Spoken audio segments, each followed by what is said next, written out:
la forma como está presentada en el hebreo los años de la vida de Sara. En español dice, fue la vida de Sara, pero los años, 127 años, ¿verdad? Como normalmente lo decimos. En el hebreo dice, fueron los años de la vida de Sara, dice 100, 7 y 20. Así lo pone el hebreo. Entonces los rabinos dicen, hay una razón por qué la Torah lo puso de esta manera. Porque normalmente no se leen así los años. No se leen, entonces ¿cuál es el propósito? Tiene que tener algún significado. Y le dan varias interpretaciones. Vamos a comentar dos, ¿no?, de las que le dan. Yo creo que el año pasado no hablamos un poquito de esto. Hablamos de otras cosas y quizás las vamos a mencionar. Bueno, vamos a mencionar algunas de esas cosas que ustedes ya saben para recordar, refrescar la memoria acerca de cómo empieza la parashá de Sara, ¿verdad? Hayei Sara, la vida de Sara. Y es que si usted se da cuenta, se menciona 2 veces la vida de Sara. Fíjense en los primeros versos ahí.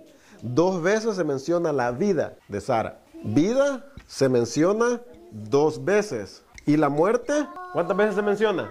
Solamente 1 vez. Dentro del judaísmo, y yo creo que ustedes conocen ya ese concepto, cuando una persona muere, y aún en inglés dicen eso, vamos a celebrar la vida de tal persona, ¿verdad? Que pasó, que murió. No se dice vamos a celebrar la muerte. Y es por eso que una de las oraciones, la oración lema que se hace dentro del judaísmo es el Yid Gadol Bayit Kadash Merhaba. Y esa oración lo que hace es magnificar el nombre del Padre. Y entre las cosas que menciona es que Él da la vida, que Él resucita a los muertos. Entonces se está recordando que a pesar de que aquella persona pasó, murió, hay una esperanza. No solamente en el pueblo de Israel, tiene que haber en el corazón de todo ser humano que reconoce que hay un creador, que no terminó todo allí. Y es por eso que la oración que se hace es el Karish. El Karish quiere decir la santificación del nombre, se santifica el nombre del Padre.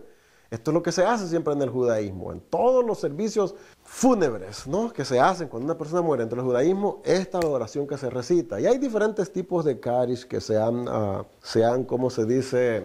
modificado.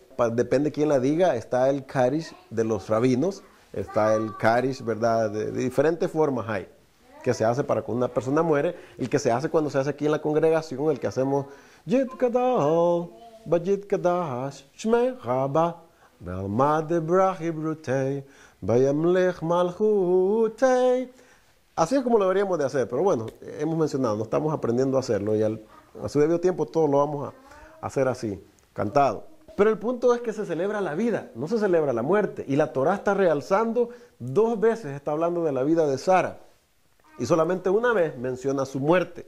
O sea que el punto que sobresale en el relato de la Torah es la vida de ella, no que ella muere.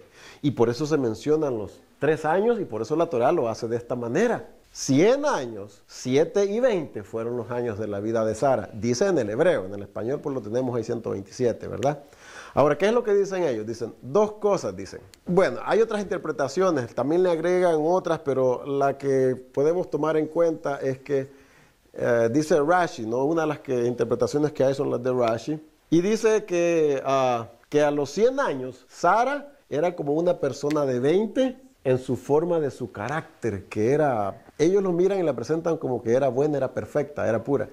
Porque dice que a una persona de 20 años, Hashem todavía no le imputa juicio. Hasta esa edad todavía no se tiene la persona, como se dice, todavía no lo hace responsable de algún error, de sus actos, no en el sentido como, ¿en qué se basan ellos para decir que hasta esa edad? No sé, pero dentro del judaísmo esa es la edad que dice Hashem, hasta esa edad dice, no hace la persona responsable como lo hace ya después de esa. Antes de que Israel fuera esparcido entre las naciones, antes que Israel saliera de Egipto, muchos otros grupos salieron de Egipto. Esto es fuera de la Torah, las historias que hay. Y se han encontrado tablas de piedra con cosas bastante parecidas que podrían probar un poco esto, ¿no? Vinieron grupos para acá. Yo en un tiempo mencioné y hablé con ustedes, ya hace muchos días, no sé si ustedes recuerdan, que dentro de las tumbas que se han encontrado en las ruinas en México, en las partes de abajo, en las tumbas que han hecho, se ha encontrado una estrella de David. Y estas tumbas son tumbas de la antigüedad, los aborígenes, de los indígenas, como les querramos decir, ¿no? De esa época que todavía no se había colonizado esta área. Entonces, ¿de dónde sacaron ellos el entendimiento y el simbolismo de la estrella de David?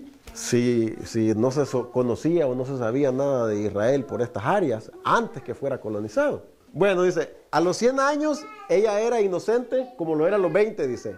Y fíjense, ahora dice, y a los 20, dice, tenía la misma belleza que una niña de 7 años. Tenía la belleza, la hermosura, no solamente en el físico, sino decía en el semblante. Una niña de 7 años no ocupa, bueno, y estos son los comentarios que hacen ellos, ¿verdad? Dicen, no ocupa maquillaje. Eso lo puede leer usted en la Humash, ellos están diciendo los rabinos, ¿verdad? Sino que su belleza resalta naturalmente. Y dicen, a los 100 años, ella era tan buena, perfecta, pura, inocente, como le quiere decir, como a los 20, y los 20, cuando ella tenía 20, era como una niña de 7 años en su belleza. Esa es una, y hay otras, ¿no? Otra de las cosas que se deduce también, recordemos que la Torá en la mayoría de las parashás va siguiendo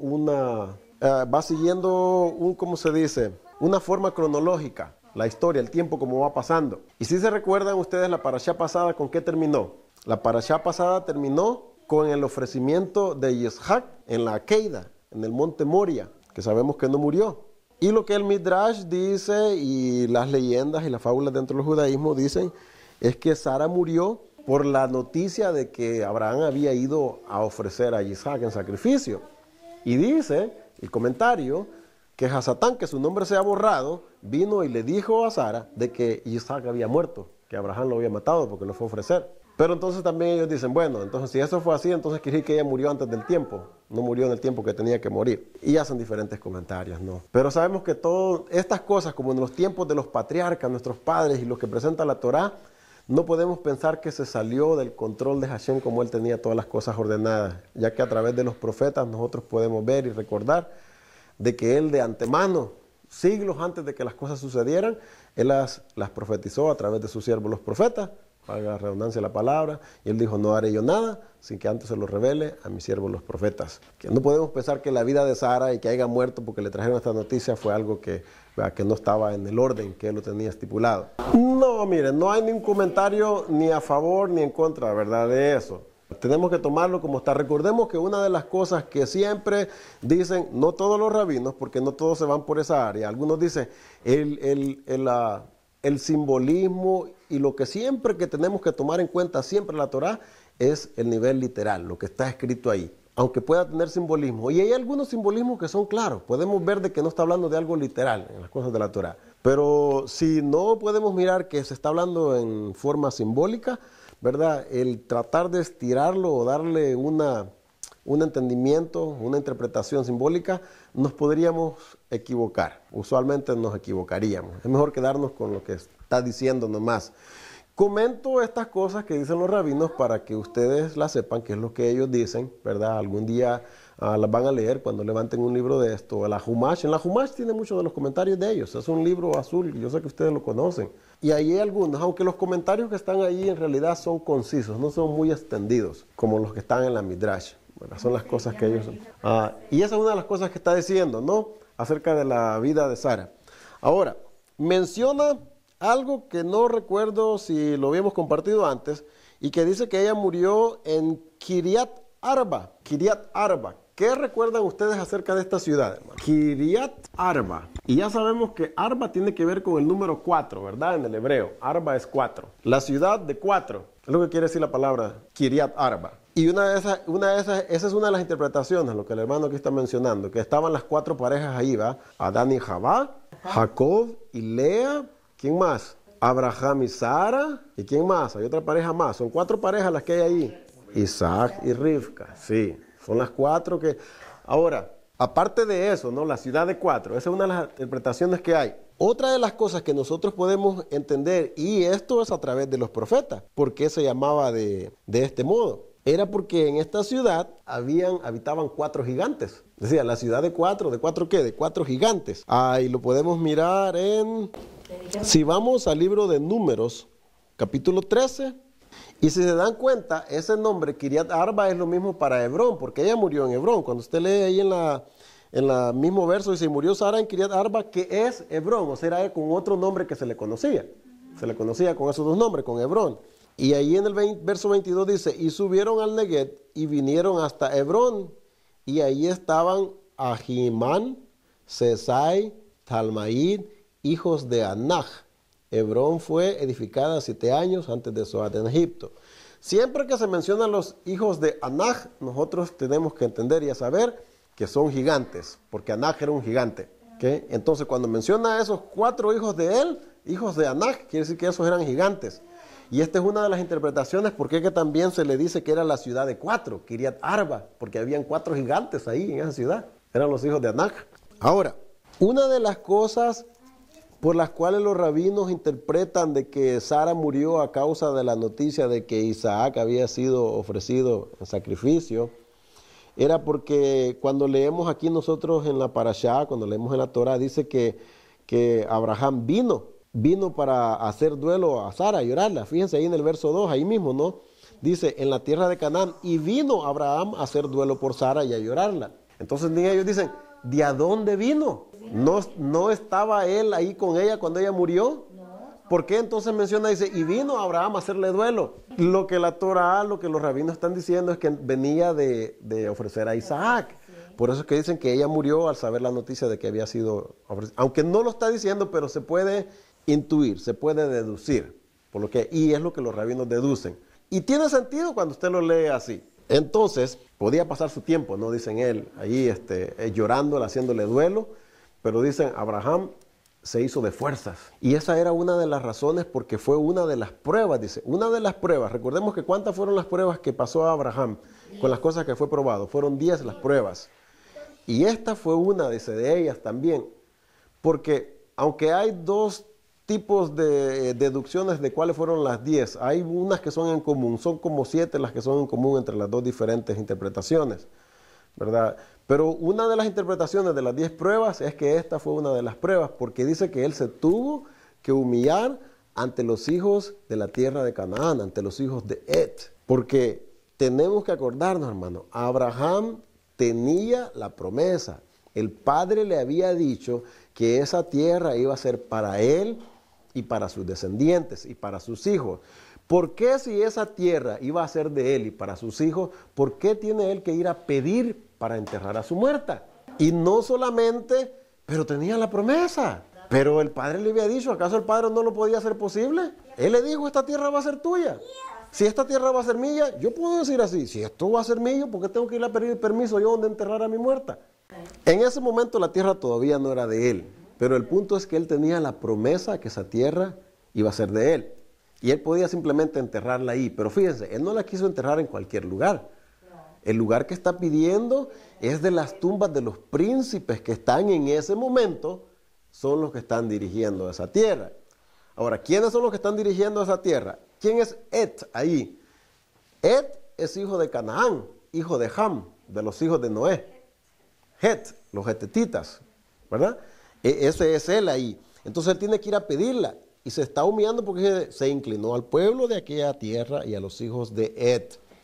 Y dijo, quiero que me den la cueva de Macpela para enterrar a mi muerta. Y bueno, podemos ver por el relato nosotros de que Abraham era una persona distinguida aún entre ellos. Dice que lo miraban como un príncipe. Tú eres un príncipe de Elohim entre nosotros. No tienes que pedírnosla, te la regalamos. No, dijo, quiero que... Fíjense que lo que podemos notar es que él no va directamente con Et, no va con él le pide que intervengan por él. Aún así, está pidiendo que intercedan por él. Y cuando intercede por él, a los demás príncipes, él ya directamente le dice, entierra a tu muerta, te doy la... ¿Verdad? Porque él pidió un lugar en específico, no pidió cualquier lugar. Ahora, ya conocemos, ¿no?, el significado de la palabra Macpela. Quiere decir doble. También hay diferentes interpretaciones para esto. Las interpretaciones es que era una cueva doble, y era que ya sea una arriba de la otra o una adentro de la otra, pero total que tenía 4 cámaras adentro, porque son 4 las parejas que están ahí adentro. Las parejas que mencionamos son las que el Midrash dice, las que los comentaristas fuera de la Torah, los rabinos decían que eran los que estaban enterrados ahí. Otra de las cosas, no sé si ustedes recuerdan, es que esa cueva de Macpela se dice que marcaba la entrada al Edén. Y que pues en el día de la resurrección iban a ser los primeros que iban a ser resucitados. Entonces querían estar ahí inmediato a las puertas del Edén. Ahora, el precio, hermanos. No sé si le han dado mucho, le dieron mucho pensamiento a ustedes en cuanto a lo que está ofreciendo a Abraham, lo que está pidiendo. Fíjense lo que le contesta a él en el verso 11. Él le dice, no, Señor mío, óyeme, te doy la heredad y te doy también la cueva que está en ella. En presencia de los hijos de mi pueblo te la doy, sepulta tu muerta. Primero, Abraham está pidiendo solamente la cueva. Ahora este príncipe le ofrece también el terreno que está afuera y la propiedad que está en ella también. Él quizás al principio, lo que podemos imaginar, y no dicen los comentaristas, bueno, sí mencionan los comentaristas esto, que dicen que no era muy lógico que comprara una tumba y la propiedad que estaba alrededor fuera ajena. Se suponía también que la propiedad fuera alrededor, también fuera el mismo dueño de la tumba. Porque si no, ¿qué pasaría si solamente la pura cueva fuera de él y la propiedad fuera de otra persona? Tiene que pedir permiso para pasar si lo dejan pasar. Entonces el terreno afuera también tiene que ser de él. Pero él no pidió eso. Entonces, ¿cuándo le ofrecieron eso? Bueno, se alegró. Pero él dijo, voy a pagar su justo precio. Fíjense cómo le contesta a esto. Y respondió Efrón en presencia del pueblo de la tierra diciendo, antes, si te place, te ruego que me oigas. Yo daré el precio de la heredad. Tómalo de mí y sepultaré en ella mi muerta. Respondió Efrón a Abraham diciéndole, Señor mío, escúchame. La tierra vale 400 ciclos de plata. ¿Qué es esto entre tú y yo? Entierra pues tu muerta. ¿Qué es lo que podemos ver nosotros aquí? ¿Cómo está pasando esta negociación? ¿Cómo Abraham está tratando de adquirir esto? No está yendo ni llamándolo a él a un lugar privado. Dice que lo está haciendo delante de los príncipes de su pueblo. Y lo que se puede ver aquí, y lo que los comentaristas dicen, es que Efrón estaba haciéndose pasar como una persona dadivosa, pero al mismo tiempo sí quería cobrarle la propiedad. Y se la quería cobrar bien cobrada, más de lo que valía. Abraham le ofreció, le dijo, yo pagaré su justo precio. Y él le dice, pero mira, la propiedad cuesta 400 ciclos de plata. ¿Qué es esto entre tú y yo? Ahora, ustedes se han puesto a pensar cuánto era 400 ciclos de plata. ¿Cuánto era, hermano? Podemos imaginarnos que es mucho, pero ¿cuánto es 400? Sabemos. Para empezar, vamos a empezar. ¿Cuánto es un ciclo, hermano? Son 70 libras. Un ciclo son 70 libras. 70 libras de plata, imagínense. Ustedes pueden decir, bueno, en aquellos tiempos, ¿verdad? La plata se encontraba como piedras en la calle, pues, y vea qué tanto era un ciclo. La verdad que no, hermano. Porque no estaba así, digamos, cruda, raw.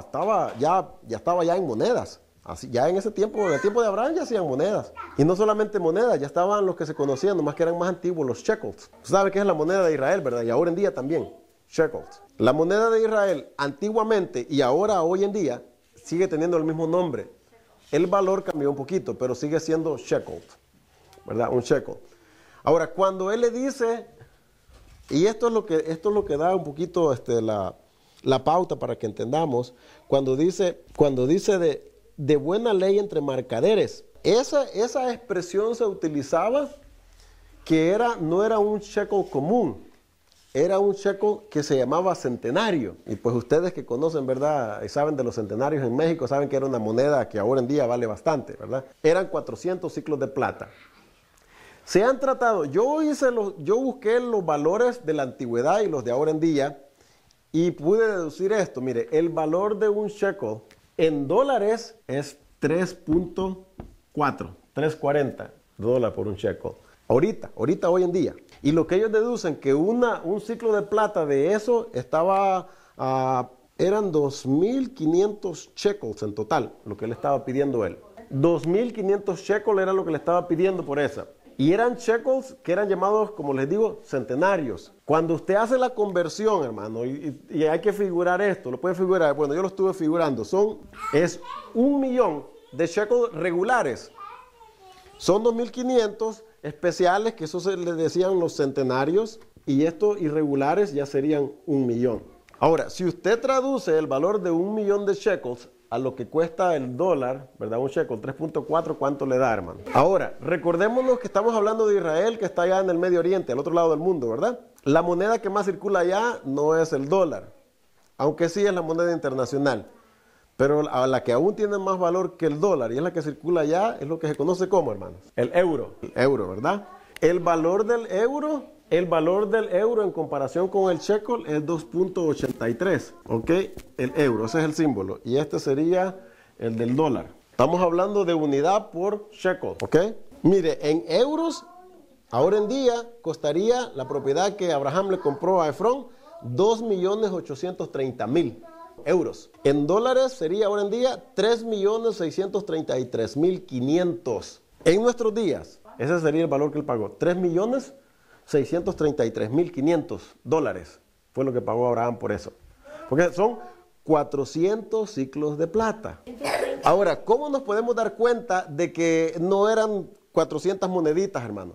Porque fíjese que la forma como lo hacen, mire cómo le dice aquí cuando ya lo hacen, dice que lo pesaron, dice. En el verso 16, hermanos, dice, mire, entonces Abraham se convino con Efrón y pesó Abraham a Efrón el dinero que dijo en presencia de los hijos de Ed, 400 ciclos. Si eran 400 monedas nomás, ¿por qué lo tenía que pesar? No las tenían solamente que contar. Si las están pesando, ¿por qué las están pesando? Porque un ciclo eran lo que son 70 libras. Eso es lo que se conoce. Busque usted cuál es la medida de peso de un ciclo y va a encontrar que son...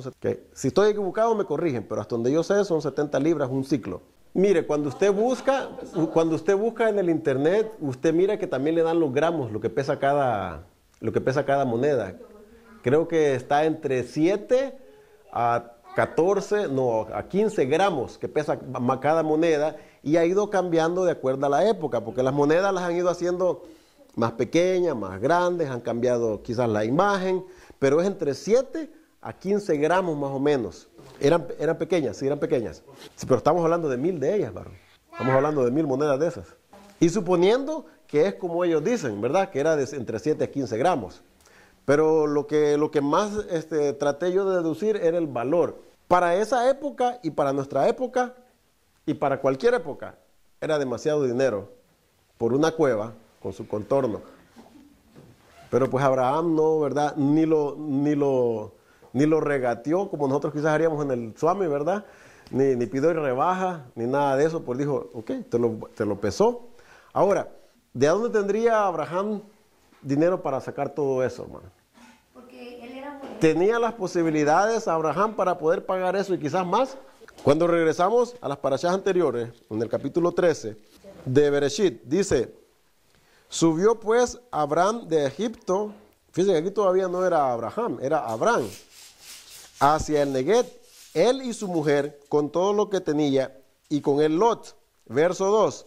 Y Abraham era riquísimo en ganado, en plata y en oro. Fíjese que no dice que era rico, dice que era riquísimo. En inglés dice he was very rich. No era cualquier riquito, era riquísimo.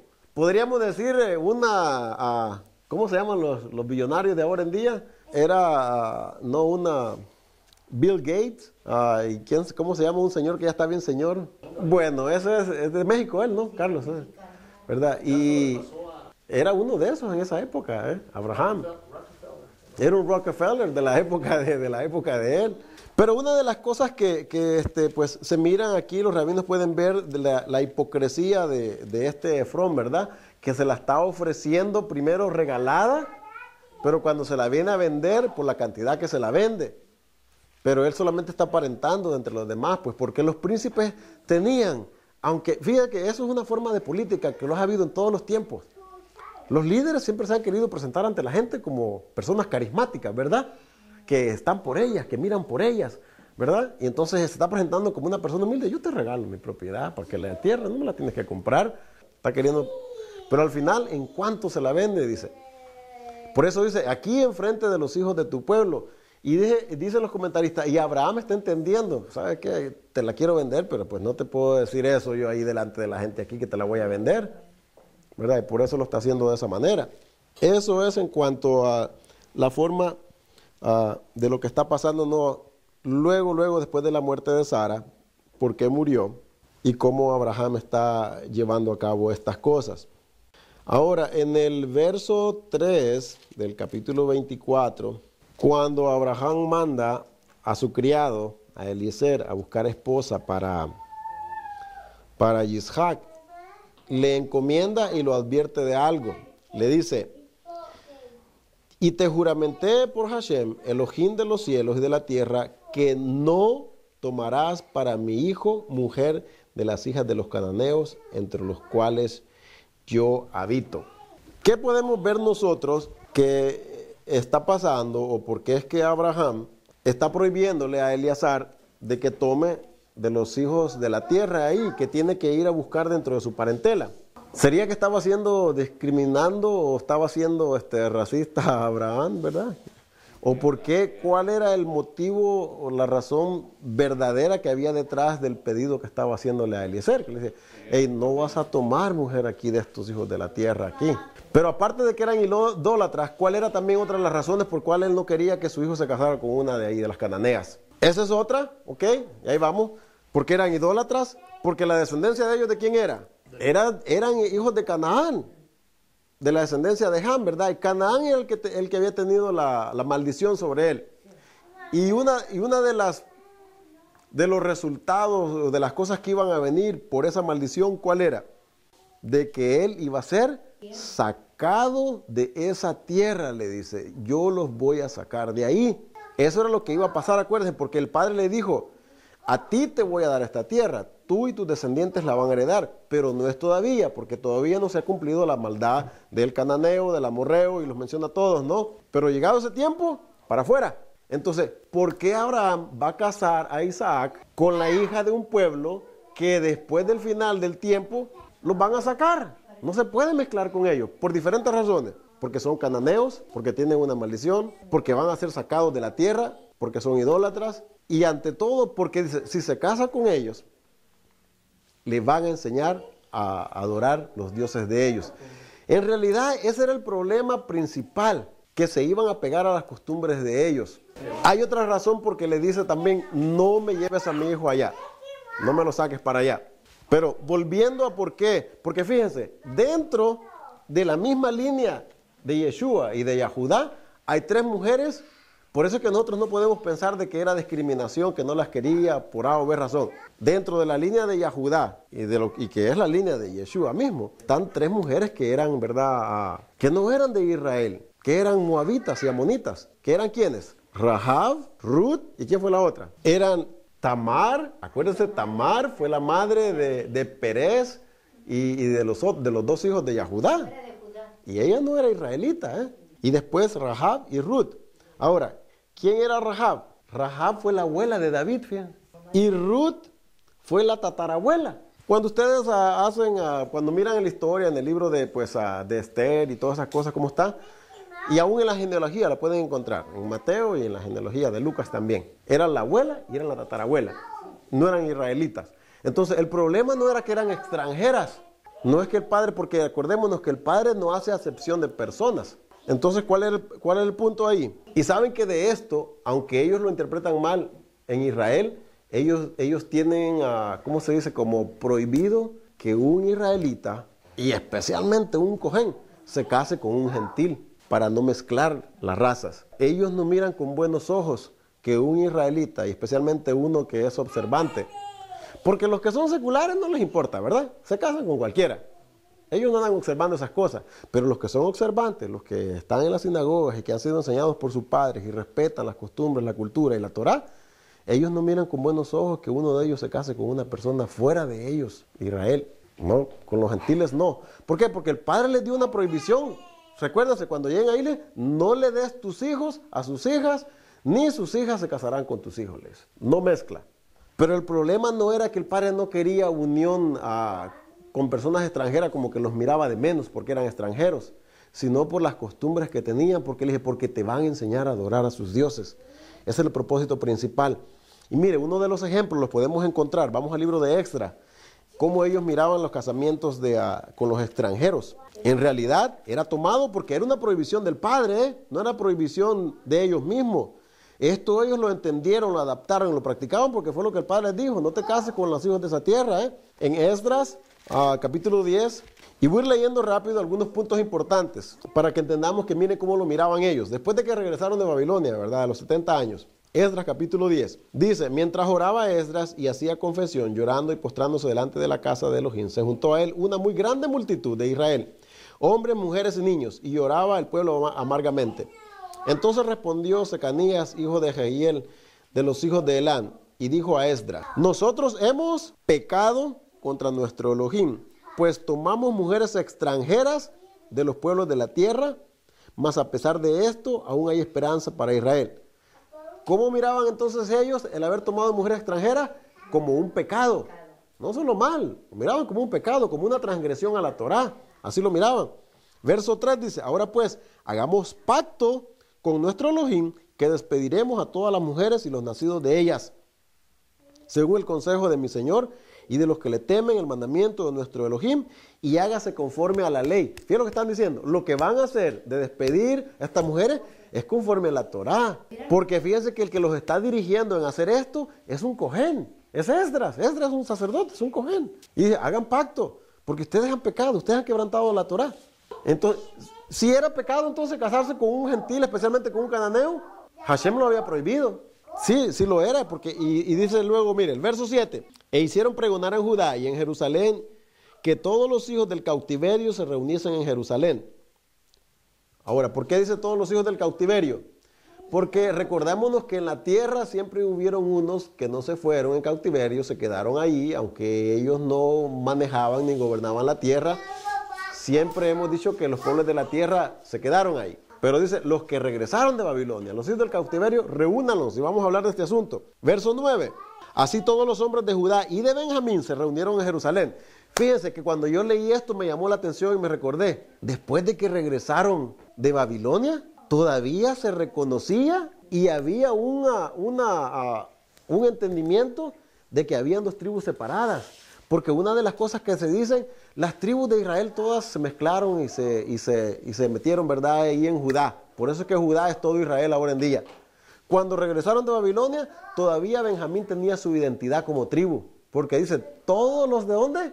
De Judá y de Benjamín. No había perdido su identidad Benjamín todavía en estos días. Ahora sí yo creo que sí, porque nadie anda diciendo yo soy judío benjamita. Todos dicen soy judío. Es todo lo que dicen, soy judío. Nadie dice soy israelita, ni aún en los comentarios de ellos. Y ya sabemos nosotros que en los comentarios dicen, y fíjense que ahora meditando y mirando los comentarios de ellos, decían que Sara fue la primera judía que murió. Y nosotros sabemos de que eso no puede ser. Ella no era ni israelita, hermana. Ella era hebrea. Que recordemos el orden, cómo fue progresando y cómo se formó la nación. Israel no existía todavía en el tiempo de Sara. ¿Era hebrea? Sí, era hebrea. Hasta ahí nomás. Judía no lo era, mucho menos. Ahora dice, verso 9, no sigo leyendo, dentro de los 3 días, a los 20 días del mes, que era el mes noveno, y se sentó todo el pueblo en la plaza de la casa de Elohim. Fíjense que desde aquí también hay cosas que, mire, cuando nosotros leemos estas historias, hermano, tenemos que ir viendo los detalles que está presentando. Aunque lo importante de la historia no es la plaza del templo, recordemos esos detalles para que entendamos que en el templo habían atrios, como se le conoce ahora en día, el atrio del templo, y estaba dividido por diferentes áreas. Y ahora que se me viene a la mente eso, quiero aprovechar antes que se me olvide, decía un rabino que estaba explicando, no sé si estaba mirando lo de la Torá, cómo se levanta y todo eso. Uno de los temas que estaba hablando es que decía, miren, decía, la mente en el Medio Oriente, y fíjese que no decía solamente de un judío o de un israelita, la mente en el Medio Oriente, dice, cuando va a considerar algo, dice, trata de poner todas las cosas juntas. Lo que sea que está considerando, de un tema, de lo que sea, trata de ponerlo todo y encerrarlo, ponerlo todo junto. Dice, en la mente, dice, en el oeste, aquí en América, dice, nosotros tendemos a separar las cosas. No las miramos nosotros como un todo. Separamos. La mente aquí no analiza las cosas como un todo. Analiza todo por separado. En la mente hebrea no se hace eso, hermano. En la mente del Medio Oriente, para decirlo mejor, se junta todas las cosas para que se vea cuál es la relación que hay una con otra. Porque no puede haber separación. Al haber separación, se está no solamente aislando, sino que se pierde quizás el contexto de lo que se quiere entender. Y dice, en la mente aquí, no. Ahora, ¿cómo podemos nosotros mirar de que en realidad es esta la forma como se piensa aquí? Todo se toma por separado. Cuando nosotros miramos todas las diferentes denominaciones con diferentes creencias, doctrinas y credos, eso es lo que yo puedo decir de esto, porque cada quien entiende una parte de la Torá de una manera, otro mira esto de otra, y cada quien, por decirlo así, se sube en su macho y dice, yo así lo creo y esto así es. En la mente hebrea no, en la mente en el Medio Oriente se trata de que todo haga conjunto, que todo haga armonía. Se recuerda que una de las cosas que hemos comentado, y es que he dicho que todo lo que nosotros miramos, y hemos hablado muchas veces de esto, en el libro de Apocalipsis, todo usted lo puede encontrar en los profetas. Una gran parte de lo que está hablando en el libro de Revelaciones está en los profetas. Y usted puede agarrar todas las diferentes secciones de ahí y las está mirando.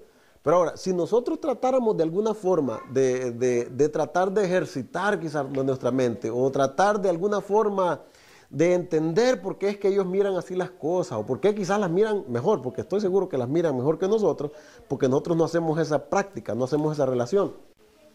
De que si nosotros miramos el libro de Apocalipsis, estamos viendo todo lo que los demás profetas vieron ahí todos juntos.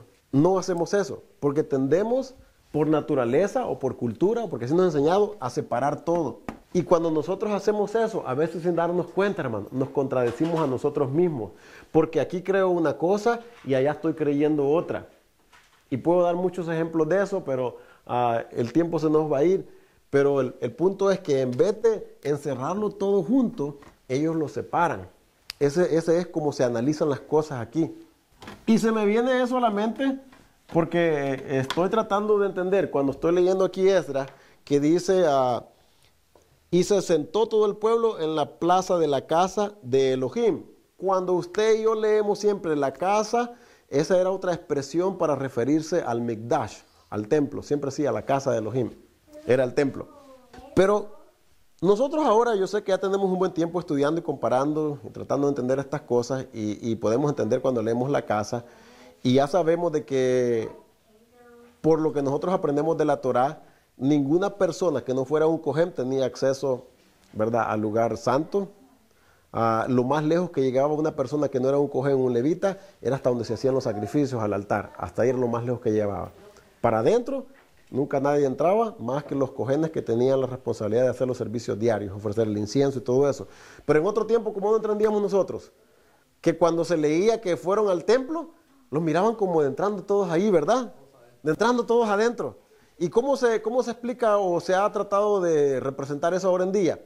De que en las congregaciones, ¿verdad?, donde se sienta la gente, dice, este es el lugar santo. Donde está el pastor allá detrás del púlpito, donde está la tarima atrás, ese es el lugar santísimo. Así como se mira. Así es como se mira, hermano. Y usted lo puede buscar en cualquier libro de teología. El lugar santo, donde está la gente, es el lugar santísimo. Porque la gente cuando llegaba al templo, ahí estaba. Pero eso no cabe con la idea de... Voy a seguir leyendo el libro de Esdras aquí. Dice el verso 10, y se levantó el sacerdote Esdras y les dijo, vosotros habéis pecado. Fíjate, ahora es el cohen el que le está diciendo, ustedes han pecado. ¿Y conocía el cohen la Torá o no? Especialmente Esdras. Era el cohen Gadol. Entonces, no les puede él estar diciendo que quebrantaron la Torá si no lo hicieron.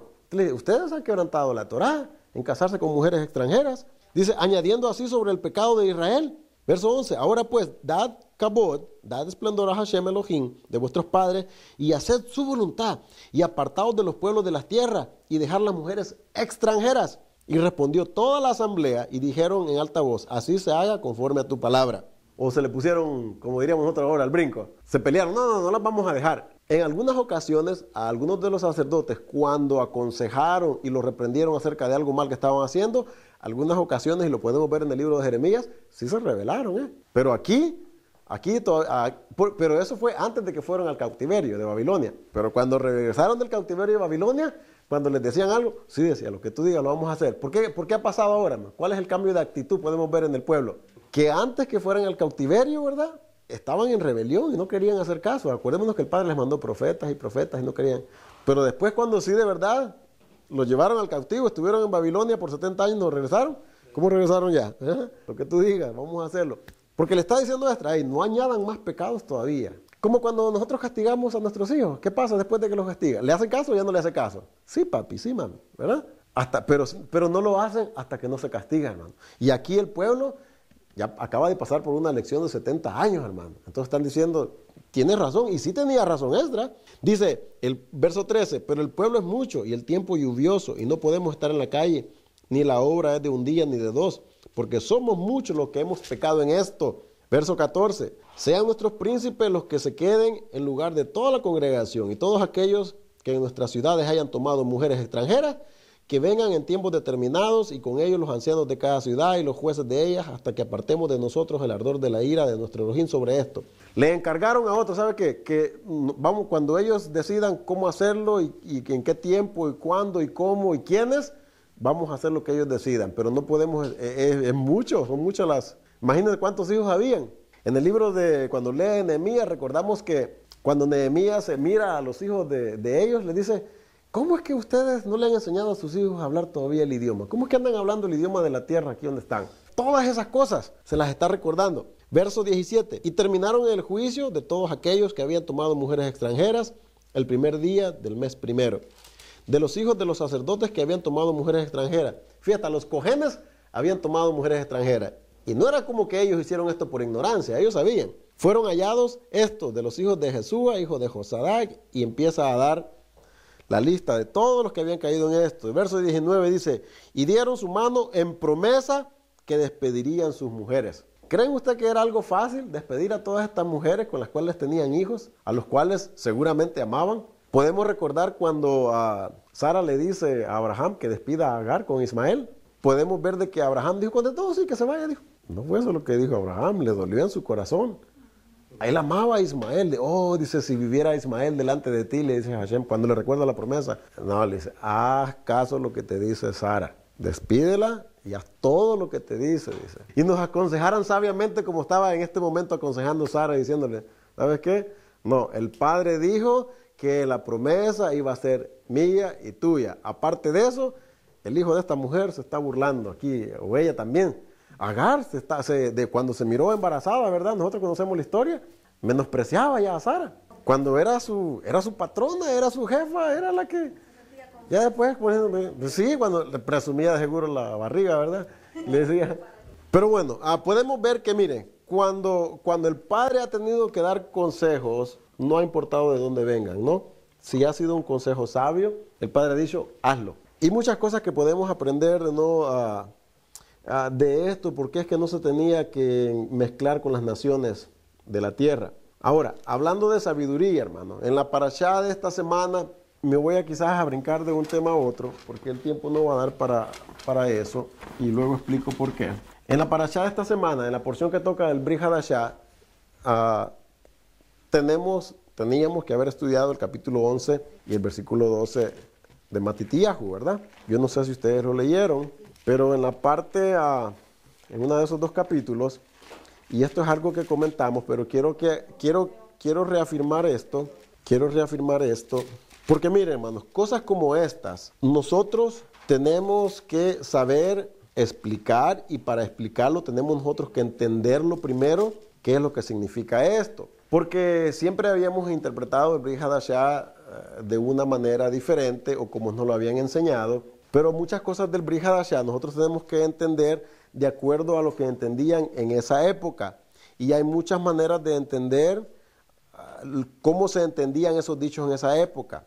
Porque hemos hablado de eso, ¿no? Que cada nación, cada pueblo en determinado tiempo ha tenido expresiones, ha tenido dichos. Y miramos aquí en el capítulo 11 de Mateo, Matitiyahu, cuando se está hablando de Juan. Voy a leer una parte de allí del principio del capítulo y luego pasamos a la parte final. Antes que pasemos a eso, hermano, tratemos de hacer las conexiones de las diferentes porciones de esta semana, hermano.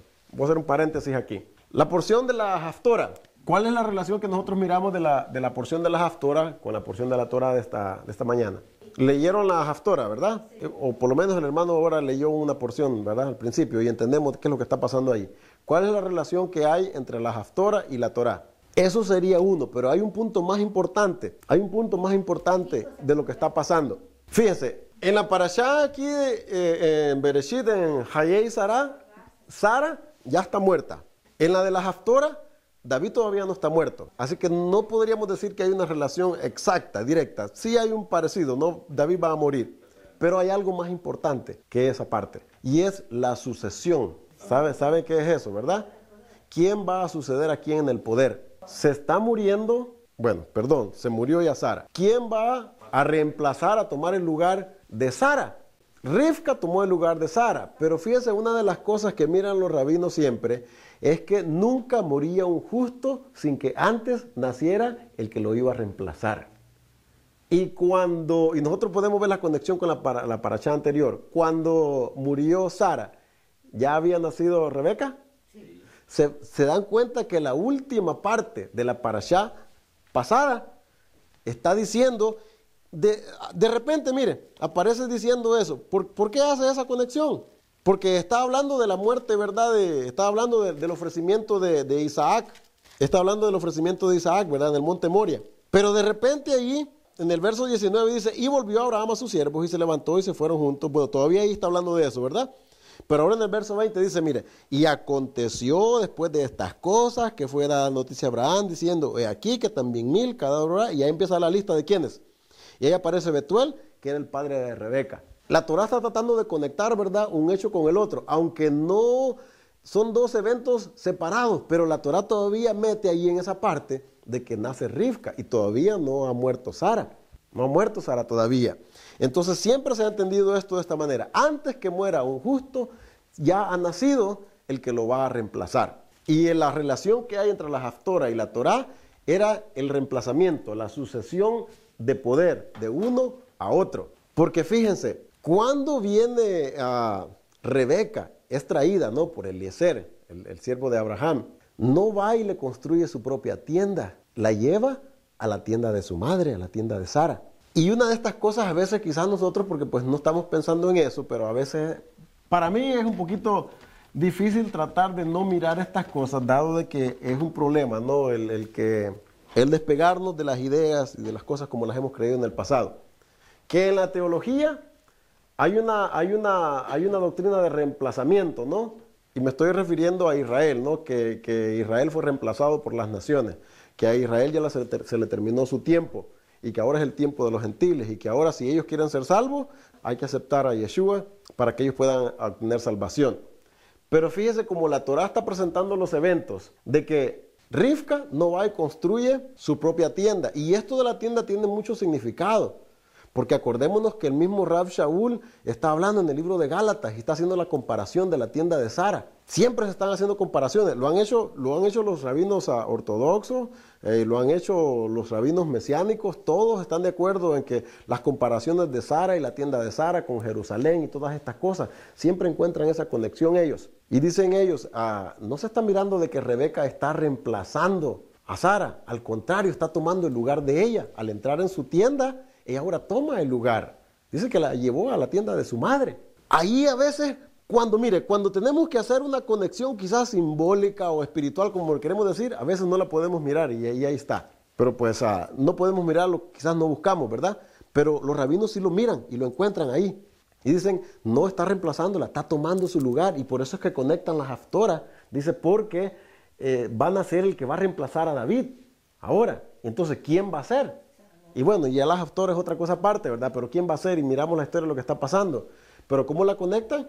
¿Quién va a reemplazar a quién? Pero en realidad no lo está reemplazando, va a tomar su lugar.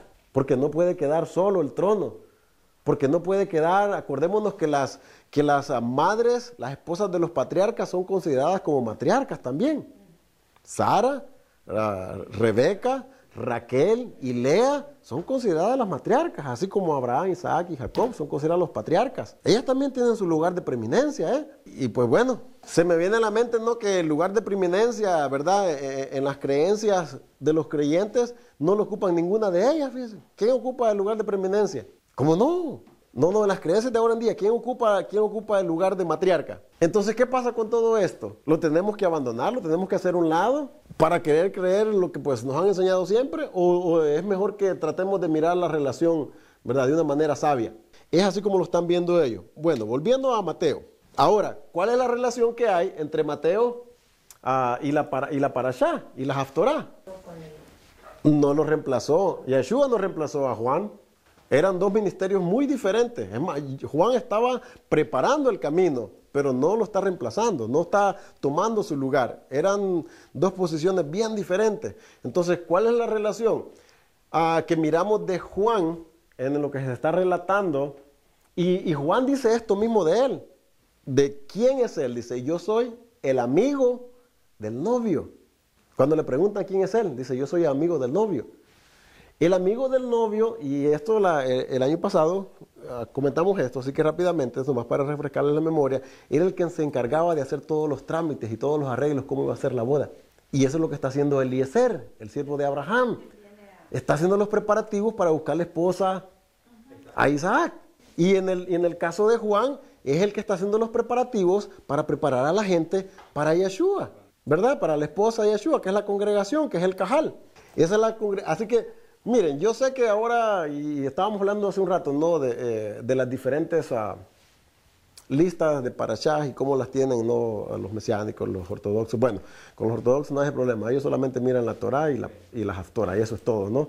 Pero dentro, fíjese, dentro del mesianismo se sigue viendo, ¿verdad? Las diferentes renderings, no sé cómo se dice, que unos lo quieren seguir de una línea, de una manera, y otros lo quieren seguir de otra. No se quiere dejar de que no pongámonos todos de acuerdo, pongámonos juntos. ¿Cómo vamos a estudiar los escritos del Brit Hadashah en comparación con lo que siempre ha tenido Israel? Y yo creo que por eso es que hemos pensado de que lo vamos a seguir haciendo como lo estábamos haciendo el año pasado. Vamos a llevar cada libro. Mateo con Bereshit, Marcos con Shemot, ¿verdad? Lucas con Vayikra, y así, hasta el libro de los Hechos, ¿verdad? Con Devarim. 5 y 5, ¿verdad? Si en algo le atinaron, quizás fue en eso, ¿no? De Mateo hasta Hechos, de Bereshit hasta Devarim. Pero bueno, ahora, si a ustedes les preguntaran, y en el capítulo 11 de Matillahu está hablando, ¿no? de Yohanan, que da instrucciones y manda a preguntarle a Yeshua que si es el que debe venir o no. Y hablamos de eso, recuerdan por qué es que él pensaba de esa manera, ¿verdad? Cuando él le pregunta, ¿eres tú el que debe venir o esperamos a otro? ¿Por qué es que él hace esa pregunta? Ya hemos hablado de esto, ya lo hemos comentado, independientemente después de que lo miremos así o no, pero ¿por qué le hace esta pregunta, hermano? ¿Qué es lo que se ha dicho siempre? Lo que se ha dicho siempre es que Juan estaba dudando de que si era el Mesías, ¿verdad? Dudó, dice, por eso es que lo mataron. Esa es la interpretación que siempre ha habido en la teología, hermano. Ahora nosotros, conociendo un poquito más algo de la historia y cómo ellos creían en ese tiempo, ¿por qué es que Juan hace esa pregunta? Ahora, ¿pero por qué pensaba de esa manera? Yo quiero que ustedes piensen. Me digan, ok, entonces, si él ya sabía, ¿por qué está mandando a preguntar, ¿eres tú el que ha de venir o esperamos a otro? Porque eso es lo que nos dijeron siempre, ¿no? De que él dudó. Es parte, pero no es todo, hermano. Tiene que haber una de ustedes que se recuerde de todo lo que hemos hablado de esto y diga por qué es que él está mandando a preguntar, ¿eres tú el que ha de venir o esperamos a otro? Ok, pero ese que esperaban ellos que iba a salvar el reino, ¿era quién? Pero ¿cuál Mesías? ¿O que era el triunfador? Entonces, si había un triunfador, ¿había otro? Hermanos, quiero que aprendamos a poner las cosas juntas, a mirar cuál es la relación que hay entre ellas. Tratemos de hacer eso y créanme que van a ver mejor las cosas. No puede Juan estar dudando de que él es el Mesías. Y estamos repasando lo que yo sé que ya hablamos, tal vez no se recuerdan, pero Juan no está dudando. Él no le está preguntando, ¿te esperamos a ti o hay otro? ¿Eres tú el que ha de venir o esperamos otro? Él no está dudando. Él está preguntando porque en ese tiempo ellos tenían el entendimiento de que iban a ser dos Mesías los que habían de venir. Uno para el norte y otro para el sur. El Mesías Ben Yosef y el Mesías Ben David, el victorioso y el sufriente. Porque esperaban dos, no esperaban uno. Por eso es que le está mandando a preguntar, le está diciendo, ¿cuál de los dos eres tú? ¿El Mesías sufriente o el victorioso? Porque si eres el sufriente, pues ni modo, me conformo aquí en la cárcel a morirme, ¿verdad? Pero si eres el victorioso, porque yo estoy aquí encerrado. Eso le está mandando a preguntar a él. Y todas esas cosas que él está citando son cosas que iban a hacer supuestamente, en la creencia de ellos, los dos. El sufriente iba a traer sanidad, porque sigue que se le conocía con el nombre del Mesías leproso. Ya hemos hablado de esto, hermanos. Se le conocía como ¿por qué? Porque iba a tomar, acordémonos que una persona cuando tocaba a un leproso, él también se contaminaba. Y él al sanar a una persona enferma de lepra, automáticamente se contaminaba. Y por eso se le conocía también como el Mesías leproso. Y esto está en el Talmud. Pero ahora, el que iba a vencer a los enemigos era el victorioso. Pero todas las cosas, como dice la hermana allá, todos los detalles que le está diciendo Yeshua que mire, son características de los dos diferentes. pero ellos están esperando dos. Y Yeshua le dice, ve y dile las cosas que yo estoy haciendo, que ustedes están mirando, que yo estoy haciendo. Para que él entienda, y yo creo que Juan entendió, le dice, no hay dos, es solamente uno, soy yo, sí, soy yo el que ha de venir. Pero ahorita no te voy a sacar de la cárcel, porque todavía no es el tiempo, y nosotros ya conocemos la razón por qué. Pero se le conocía como, mire, esta era otra forma, ¿ok? Y espero que recuerden esto, se le conocía como Mesías. Lo voy a poner ahí porque la verdad que ustedes, yo sé que ya entienden esto y podemos hablar con estos términos. Se le conocía como el término, como el Mesías Cojén. A uno, eran dos los que esperaban, ¿verdad? Y el Mesías davídico, podemos decir, o victorioso, ¿verdad? Y el Mesías Cojén era para Israel y el Mesías davídico era para Judá. Eran esos dos Mesías. Mesías sacerdote, que era también conocido como maestro de justicia. Melech Sadik. Un Sadik era un justo. ¿Okay? Melech Sadik o Melech Cohen. O Melech David. O Melech Melech. Fíjese. Melech Melech. O Mashiach Melech. Un Mesías que iba a ser rey, ¿verdad? Y era un rey que pues... porque el reino, recordemos, estaba dividido el reino, entonces los dos ocupaban uno. Por eso es que Juan está mandando a preguntar, pero en realidad, fíjense, nos extendimos en eso porque yo creo que eso ya ustedes lo saben, ¿verdad? Porque es que le está mandando a preguntar eso.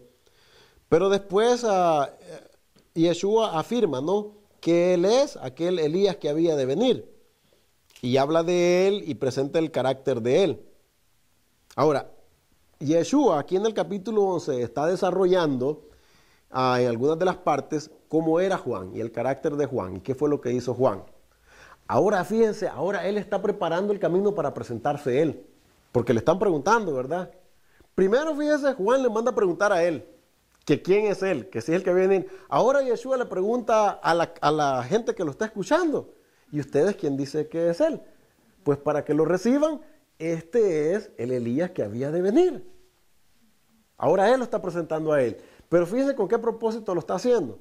Porque ahora se va a presentar él. ¿Cómo ustedes me miran a mí? Juan ya se murió. Lo mataron, ¿verdad? Lo mató Herodes. Ahora, ¿cómo ustedes me miran a mí? Recordemos que el trabajo de Juan era ¿qué? Preparar el camino para Yeshua, ¿verdad? Para que la gente lo escuchara cuando él viniera. Para que se volvieran al arrepentimiento. Y la preparación del camino era para decirle a la gente, regrésense, arrepiéntense, dejen de quebrantar los mandamientos. El reino ya está aquí. Cuando Yeshua llegó, el reino estaba ahí. Yeshua era el que estaba restaurando el reino. Ahora le dicen él, porque todos los profetas y la Torá profetizaron hasta Juan. Y ustedes entienden bien lo que significa eso, ¿verdad? Que todos los profetas y la ley fueron hasta Juan solamente. ¿Cuál es el significado que nosotros le tenemos que dar a eso, o cuál es el significado de eso que nosotros todavía tenemos? Porque la interpretación de la teología ya la sabemos. ¿Qué es lo que dice la teología acerca de esto? Que los profetas y la Torá eran hasta el tiempo de Juan, como queriendo decir, hasta el tiempo de él, era que estaba vigente o que se tenía que observar Torá, hasta el tiempo de Juan. De ahí para allá ya no. Esa es la interpretación que se le da a la teología, hermano. Y ya no debían de... Cuando ustedes leen allí que dice, porque todos los profetas y la ley, la Torá, profetizaron hasta Juan. Porque él no le da explicación aquí, él no dice qué es lo que esto significa. Ahora, usted y yo, ¿cómo lo entendemos? ¿Cómo entendemos esto? Ahora, en alguna ocasión que ya mencionamos de estas cosas, ya las estudiamos, las cosas que presentamos es esta, ¿no? Que si ya no iba a haber Torá y que si ya no iban a haber profetas, ¿cómo es que nosotros todavía en el libro de los Hechos encontramos de que siguieron hubiendo profetas? ¿Cómo es que nosotros encontramos en todos los demás libros del Brit Hadashah de que se sigue exaltando, presentando los mandamientos, que es la Torá? Si hay mandamientos, no pueden ser otra cosa más que de la Torá, independientemente de que solamente los queramos ver de como que este sí y este no. Esto sí hay que guardarlo, porque estos son mandamientos que tienen que ver con conducta moral. Estos no se pueden dejar de guardar. Y por así decirlo, pues el ejemplo grande que está es en los 10 mandamientos, ¿verdad? Que dice, sí, a cualquier teólogo, a cualquier pastor, a cualquier denominación que usted le pregunte, ¿hay que guardar los mandamientos? Sí. Pero el punto es que los 10 mandamientos son parte de la Torá. Entonces digamos que se extrajeron, se han extraído solamente esos 10, pero ahí eso sí hay que guardarlos.